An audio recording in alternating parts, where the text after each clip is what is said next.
प्रीत जडली हृदयी भाग 5. IT हेडने फाईल्सचे log दाखवले. कंपनीमध्ये बोगस भरती पुरावे साक्षीच्याच लॉग इन आयडीने ॲक्सेस होत होते. आता मात्र तुषारचा राग अनावर झाला. एकतर तो स्वतः CEO असून त्याच्या समोर उपस्थितीत अशी कामे होतात ही गोष्टच मुळात त्याला आवडली नव्हती. तो खुर्चीवरून धाडकन उठला. तसा टेबलावरील पाण्याचा ग्लास त्याने खाली फेकून दिला. ग्लास काचेचा होता, त्यामुळे त्याचे तुकडे तुकडे होऊन खळकन आवाज झाला. खरं तर संकट साक्षीवर आलं होतं, पण त्याचं ते महादेवाचं तांडव पाहून काव्याचाच थरकाप होत होता. तिला तरी पण साक्षीची काळजी वाटत होती. इनफ साक्षी, एकही शब्द आता पुढे बोलू नकोस. इतकी वर्ष तू या पोस्टवर काम केलंस. मी तुला एक प्रामाणिक माणूस समजत होतो, पण तू माझा विश्वासघात केलास आणि त्याही पुढे जाऊन बोलायचं झालं तर तू या निर्दोष मुलीवर आरोप करतेस. त्याला राग तर तिचा त्याची फसवणूक केली म्हणून आला होताच, पण तिने निर्दोष काव्यावरही आरोप केले होते. ही गोष्ट त्याच्या मनाला पटली नव्हती. कंपनीतील सर्व सिच्युएशननी न्यू एम्प्लॉईवर मार्केटमध्ये काय परिणाम होत असेल याचं टेन्शन त्याला आलं होतं. त्याला त्याचं कंपनीचं नाव मार्केटमधून खराब होऊ द्यायचं नव्हतं, पण इथे तर साक्षीने त्याचा कचराच केला होता. I am suspending you. Leave my office immediately. तो बोलला तसा प्रत्येकजण तोंडाला हात लावून साक्षीकडे पाहत होता. ती मात्र रागाने तेथून पाय आपटत निघून गेली. स्वतःच्याच हाताने तिने स्वतःच्या पायावर कुऱ्हाड मारून घेतली होती. थोड्याच वेळात MD अनन्या, तेथील काही लोक व चौकशी अधिकारी तुषारशी बोलून निघून जातात. काव्या मात्र घाबरली होती. ती अजूनही खाली मान घालून उभी होती. तिने केलेल्या प्रामाणिक कष्टाचं फळ अशा प्रकारे तिला मिळेल असा तिने स्वप्नातही विचार केला नव्हता. आता त्या कॉन्फरन्स रूममध्ये फक्त ते दोघेच होते, काव्या आणि CEO तुषार. मिस काव्या, पुन्हा त्याचा थंड झालेला सायलेंट व्हॉइस तिच्या कानावर आला. तो आवाज ऐकून तिने तिची नजर वर करून त्याच्याकडे पाहिलं. तिचे डोळे रडून लाल झाले होते. डोळ्याच्या कडा ओल्या होत्या. अजूनही गालावर पाणी ओसरत होतं. ओठांवर थरथरी सुटली होती तिच्या. त्याने त्याच्या खिशातील रुमाल काढून तिला दिला. त्याचं ते वागणं पाहून ती आता जास्तच रडू लागली. Take this and wipe your tears. I don't want such crybaby people in my company. तो तिच्याकडे पाहून बोलत होता. तिने हळूच त्याच्या हातातून रुमाल घेतला आणि तिचे अश्रू पुसून काढले. मिस काव्या, त्याने पुन्हा तिचं नाव घेतलं. तिने फक्त हुंकार दिला. मिस काव्या, आज जे काही इथं घडलं ते तुमच्यासाठी नवीनच असणार, पण NGA सारख्या मोठ्या कंपनीमध्ये अशा छोट्या मोठ्या गोष्टी घडणं खूपच कॉमन गोष्ट आहे. त्यामुळे तुम्ही आमचा अनमोल वेळ रडण्यात न घालवता उद्या होणाऱ्या मीटिंगवर जास्त लक्ष दिलं तर ते तुमच्या आणि आमच्यासाठी जास्त बेटर होईल. So go to your cabin and complete your work. I will see you tomorrow सून.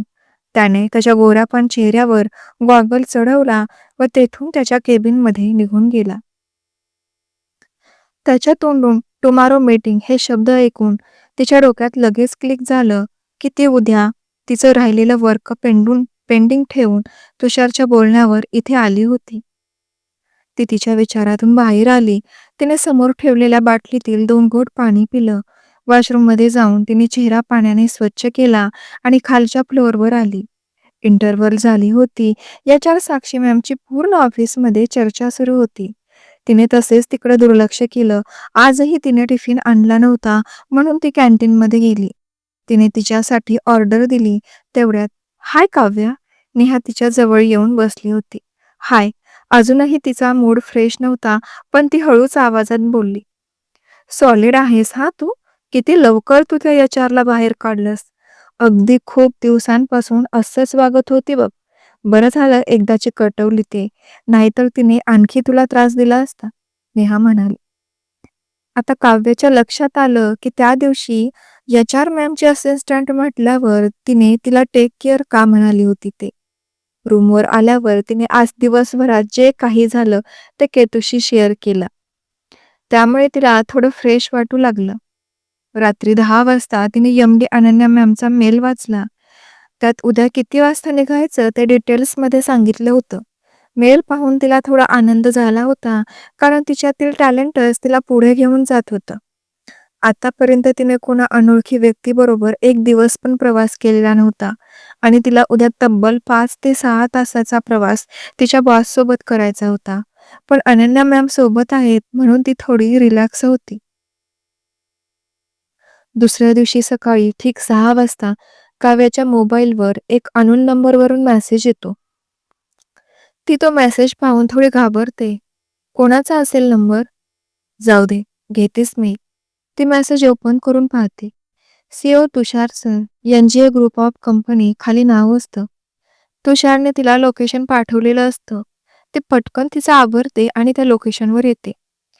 ती तिला दिलेल्या वेळेच्या 10 मिनिटं अगोदरच तिथे पोहोचते. एका मोठ्या हायवेवर ती आलेली असते. तिच्याजवळ फक्त 10 मिनिटं असतात. ती पटकन मोबाईल ओपन करून सेमिनार पॉइंट्स रिमाइंड करू लागते. सगळं ओके आहे का अशी खात्री झाल्यावर ती तिचा फोन ऑफ करून पर्समध्ये ठेवते. तेवढ्यात एक मोठी फोर व्हीलर तिच्यासमोर येऊन उभी राहते. ती त्या गाडीकडे पाहत होती. तोच गाडीचं डोअर आपोआप ओपन होतं. ड्रायव्हिंग सीटवरील सीटवर तिला तो बसलेला दिसतो. कम इन अर्ली त्याचा आवाज तिच्या कानावर पडतो. तस पटकन ती त्याच्या शेजारील सीटवर जाऊन बसते. तशी गाडी पटकन लॉक होते. गाडीत जाऊन बसताच ती एक सुटकेचा सुस्कारा सोडते. Did you make a PPT? त्याने गाडी ड्राईव्ह करत असतानाच तिला विचारलं. हो, झाली आहे, काव्या म्हणाली. खरं तर ती त्याच्या शेजारील सीटवर बसली होती त्यामुळे त्याला ती स्पष्ट दिसत होती. आज त्याला ती थोडी नर्वस वाटली. त्याला तिच्याकडे पाहावेसे वाटत होते पण ती त्याच्याकडे पाहत असेल या विचाराने तो स्ट्रेट मान करून ड्राईव्ह करत होता. थोड्या वेळ गाडीत शांतता पसरली होती. तिने हळूच मागच्या सीटवर डोकावले. मागील सीट रिकामच दिसत होतं. आता मात्र तिला चांगली धडकीच भरली. HR मॅम नाहीत का आल्या? तिने थोडं अडखळतच विचारलं. त्याला तिच्या मनाची घालमेल ओळखायला येत होती. नो, त्याने फक्त एवढाच रिप्लाय दिला आणि तिचा चेहरा थोडा बारीक झाला. पुन्हा गाडीत शांतता पसरली. गाडी थोडी डोंगरातून जात होती त्यामुळे ती मागे पुढे होत होती. फास्टन युअर सीट बेल्ट, तुषार म्हणाला. तिने तिच्या शेजारील सीट बेल्ट घेतला पण तो कसा बांधायचा ते तिला माहीत नव्हतं. तिला जरा जास्तच वेळ लागतोय हे पाहून तो स्वतः तिच्या समोर आला आणि त्याने त्याचा सीट बेल्ट बांधून दिला. तो जवळ येताच एक वेगळा सुगंध तिला आला. तो सुगंध पाहून ती बेभान झाली. आपण या अगोदरही असा सुगंध अनुभवला आहे पण कुठे हे तिच्या लक्षात येत नव्हतं. ती तशीच विचार करत बसली. खिडकीतून ती बाहेर पाहत होती. हवेने तिच्या केसांचे लकेर तिच्या चेहऱ्यावर येत होते. कालपासून तिची खूप दगदग झाली होती त्यामुळे बाहेरून येणाऱ्या थंड हवेने तिचा गाडीतच डोळा लागला. अचानक तुषारचं लक्ष तिच्याकडे गेलं. ब्लॅक कलरच्या दुपट्ट्यामध्ये तिचा गोरापान चेहरा आणि फेंट गुलाबी ओठ त्याला घायाळ करत होते. तो तिच्याकडेच एकटक पाहत होता कारण ती त्याला आता पाहू शकत नव्हती. थोड्याच वेळात गाडी एका भल्या मोठ्या हॉटेलवर आली. तिथे पोहोचताच एक माणूस धावत पळत गाडीजवळ आला आणि त्याने गाडीचे दरवाजे उघडले. काव्याचा डोळा उघडला होता. ती बाहेर येणारच होती पण miss Kavya, we didn't come here to sleep. That's what night is for. त्याने रागातच डोअर क्लोज केलं. ती मात्र ताडकन डोअर ओपन करून त्याच्या मागे मागे आली. पण त्याचा वेग इतरांपेक्षा जास्तच होता. एव्हाना तो हॉटेलच्या आतमध्ये पण गेला होता. ती त्याला शोधतच हॉटेलच्या आतमध्ये आली. एवढं मोठं हॉटेल ती त्याच्या लाईफमध्ये पहिल्यांदाच पाहत होती. पण तिच्याकडे हॉटेल पाहण्यासाठी जास्त वेळ कुठे होता. तिला तुषारला फॉलो करायचं होतं. तिने काउंटरवर चौकशी केली. रिसेप्शनिस्टनी तिला रूम दाखवली. धावतच ती रूममध्ये गेली. तिला दुपारी 4 वाजता मिस्टर मेहताच्या समोर प्रेझेंटेशन द्यायचं होतं. तिच्याजवळ फक्त 1 तास होता. 1 तासात तिला तिचं आवरून पुन्हा एकदा पीपीटीवर रिमाइंड करायचं होतं. ती रूममध्ये आली. रूम खूपच सुंदर होती.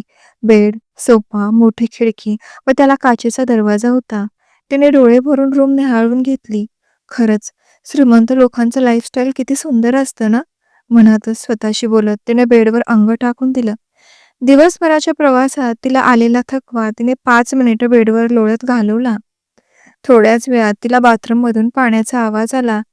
आपल्या व्यतिरिक्त रूममध्ये आणखी कोणीतरी असल्याचं तिला जाणीव झाली. ती एकतर त्या रूममध्ये एकटी होती पण ती असं डायरेक्ट बाथरूममध्ये जाऊन त्या व्यक्तीला पाहू शकत नव्हती. तिने पुन्हा रूमची खात्री केली, पण ती तिचीच बुक केलेली रूम होती. ती तशीच बेडवर बसून राहिली. एका मिनिटासाठी काय करावं तिला काही सुचत नव्हतं. शेवटी वाट तरी ती किती वेळ पाहणार? तिचं सगळं काम पेंडिंग पडलं होतं. तिने आता हळूहळू बाथरूमच्या दिशेने जायचं ठरवलं. ती जसजसं बाथरूम जवळ जात होती, आतील आवाज शांत झाला होता. नक्कीच काहीतरी गडबड आहे, तिच्या लक्षात आलं. तिने इकडे तिकडे रूममध्ये पाहिलं. टेबलावरील फ्लॉवर पॉट तिने दोन्ही हाताने उचलला व ती पुन्हा डोअरजवळ जाऊन डोअर ओपन होण्याची वाट पाहू लागली. थोड्याच वेळात धाडकन बाथरूमचा दरवाजा उघडला. ते फ्लॉवर पॉट मारणारच होती तेवढ्यात "स्टॉप इट" त्याचा आवाज कानावर पडला आणि ती त्याला पाहून तशी स्तब्ध उभा राहिली. कारण तिथे दुसरे तिसरे कोणीच नसून तुषार सर होते. "What are you doing Kavya?" त्याने त्याच्या हातातील फ्लॉवर पॉट पाहून विचारलं. "अरे, तुषार सर इथे? बाथरूममध्ये?" तिने तिच्याच डोक्यात टपली मारली. आपण घाबरून जरा जास्तच विचार केला. तिच्याच अवस्थेवर तिला थोडं ऑड वाटू लागलं. पण समोर तुषार सर उभे होते. त्यांना आता काय उत्तर द्यावं हे तिला समजत नव्हतं. पण त्यांच्याकडे दुर्लक्ष करणंही तिला आता शक्य नव्हतं. "ते मला वाटले की दुसरेच कोणीतरी बाथरूममध्ये आहे," तिने खाली मान घालत सांगितलं. खरं तर त्याला आता तिच्या अवस्थेवर मनात हसू येत होतं. पण त्याने तिला तसं दाखवलं नाही. "Get ready quickly. We have to leave here for a meeting soon. Mister Mehta will be waiting." तो त्याचा ओला झालेला चेहरा टॉवेलने क्लीन करत बोलत होता. "ओके सर," बोलून काव्या फ्रेश व्हायला गेली. तिने बाथरूमचा दरवाजा बंद केला. डोअरवर टेकून ती थँक्स गॉड आपल्यामुळे त्याला काही झालं नाही मनातच तिने देवाचे आभार व्यक्त केले. तोंडावर पाणी मारलं आणि बाहेर आली. तिला वाटलं की तो बाहेर गेला असेल, पण तो तिथेच बेडवर लॅपटॉप पुढे घेऊन बसला होता. तिने बाहेर येताच बाथरूमचा दरवाजा बंद केला. आवाजाने त्याने त्या दिशेला वळून पाहिलं. काव्या लाल कलरचा क्रीम कलरची ओढणी असलेला चुडीदार ड्रेस घालून बाहेर आली होती. तिचा पाण्याने ओलसर झालेला फेस खूपच सुंदर दिसत होता. विदाऊट मेकअप पण ती खूप सुंदर दिसत होती. किती सुपर फेस आहे हिचा. अगदी सिनेमामध्ये पण काम करायचं ठरवलं तर सहज रोल मिळेल अशीच आहे ही. तेवढ्यात डोअरवर कोणीतरी टापटाप केलं. वेटर चहा आणि नाश्ता घेऊन आला होता. काव्य आवरून पटकन फ्रेश होऊ लागते. तिचं लक्ष समोर आरशात होतं. आरशामधून तिला तो स्पष्ट दिसत होता आणि तो चहा पिताना तिलाच पाहतोय. एका क्षणासाठी तिला तसं जाणवलं. No, never. असं होणं शक्यच नाही. तेही अशा स्ट्रिक्टली एम्प्लॉई सोबत. कुठं मी त्या कंपनीत काम करणारी पीए आणि ते म्हणजे बॉस. काव्या, तू जरा जास्तच विचार करतेस हा. मनातच तिने स्वतःला टोकलं. ह्या ओटी we are leaving in 10 minutes. बोलतच त्याने लॅपटॉप बंद केला. त्याने त्याचा फेवरेट परफ्यूम पुन्हा यूज केला आणि त्या वासाने ती पुन्हा मोहित झाली. थोड्याच वेळात तुषारचा फोन वाजतो. मिस्टर मेहताचा फोन असतो. "What are you saying? Then why didn't you tell me this in advance? I would have prepared for it." फोनवरील त्याचं बोलणं ऐकून ती त्याच्याकडे पाहू लागली. "Okay, okay. I just need half an hour." तो सायलेंट टोनमध्ये बोलला आणि त्याने फोन ठेवून दिला. खरं तर त्या डीलसाठी अजून एक कंपनी बाहेरून आली होती आणि तुषारला जी डील हवी आहे तीच डील तो कंपनी पण करत होती. "काय झालं सर?" ती हळू आवाजात बोलली. तुषारचा सिरियस फेस पाहून ती पण सिरियस झाली होती. "मिस काव्या, इथे कॉम्पिटिशन भन्नाट आहे. आणखी एक कंपनी डीलसाठी येणार आहे आणि डील त्यालाच मिळेल ज्याचं प्रेझेंटेशन उत्तम होईल." तो तिच्याकडे पाहून बोलला आणि आता भीतीने काव्याचं काळीज धडधडू लागलं होतं. कारण तिला तेवढा एक्सपिरियन्स नव्हता आणि जर आपण ही डील हारलो तर? काव्याच्या मनात विचार आला. तिचं डोकं जड पडू लागलं. ती तशीच बेडवर खाली बसली. तर मग मैत्रिणींनो, काय होईल पुढच्या भागात? काव्या देईल का good presentation? Mister Mehta deal कोणाला देतील? जर डील दुसरी कंपनी जिंकली तर तुषार काव्यासोबत कसा बिहेवियर करेल? कमेंट्समध्ये नक्की कळवा. आणि हो, भाग आवडला असेल तर कमेंट आणि स्टिकर्स द्यायला विसरू नका. पुढचा भाग पाहण्यासाठी चॅनेलला नक्की सबस्क्राईब करा. भेटूया पुढच्या भागामध्ये पुन्हा काव्य आणि तुषारसोबत प्रीत जडली हृदयी भाग 6 मध्ये.